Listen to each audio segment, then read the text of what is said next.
Hello students, question number 20 from JEE Main 2022, 24 June, shift 1. The question is number of choices of delta belongs to this set such that ये statement हम जब delta की place पर ही सारी choices put करें तो अगर मैं ये पुट करूँ है ना बारी बारी से अगर चेक करना स्टार्ट करें तो वैसे तो नहीं करना है हमें वैसे कि ये टोटोलॉजी बन जाए। तो ये बहुत सिंपल सा फंडा है यहाँ पर कि अगर मैं कंडीशनल स्टेटमेंट की बात करूँ जैसे ए इम्प्लाइज बी की, तो ये स्टेटमेंट ट्रू कब आता है? ये ट्रू तभी आता है जब सेकंड स्टेटमेंट हमेशा ट्रू हो। अगर सेकंड स्टेटमेंट ट्रू होगा तो ये हमेशा ट्रू आएगा। अगर सेकंड स्टेटमेंट फॉल्स हो गया तो फिर चॉइस होगी कि ये हो सकता है कि फॉल्स हो जाए या फिर ट्रू भी हो जाए, वो डिपेंड करेगा फिर ए की वैल्यू पर। लेकिन अगर बी जो है सेकंड स्टेटमेंट जो है वो अगर ट्रू हो गया तो ये पूरा स्टेटमेंट ऑलवेज ट्रू आएगा, यानी कि टोटोलॉजी बनेगा। अब यहाँ पर अगर बात करें तो सेकंड स्टेटमेंट हमारा ये है।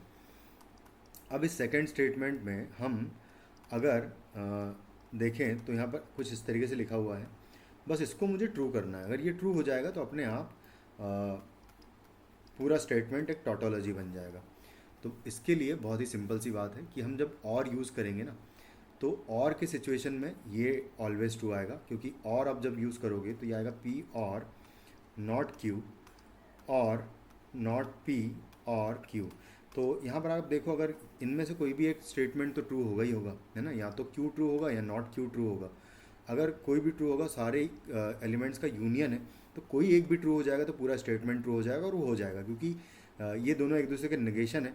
तो एक अगर ट्रू होगा तो अपने आप है ना फॉल्स हो जाएगा, फॉल्स होगा तो ट्रू हो जाएगा। तो एक तो ट्रू रहेगा ही रहेगा, तो ये हमेशा ट्रू आएगा।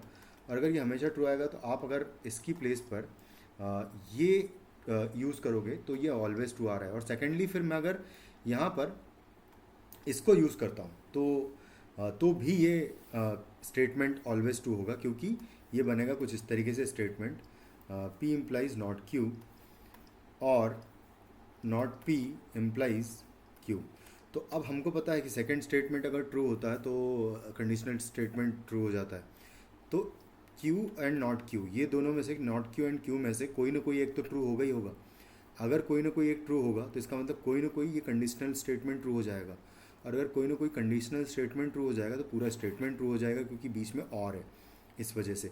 तो इस वजह से हम लोग इसको भी यूज़ कर सकते हैं। तो ये दो चॉइसेस ही होगी सिर्फ आपके पास, जिनकी वजह से ये स्टेटमेंट ऑलवेज ट्रू हो सकता है, यानी कि टोटोलॉजी बन सकता है। तो option B is the correct answer, दो चॉइसेस होगी। Thank you.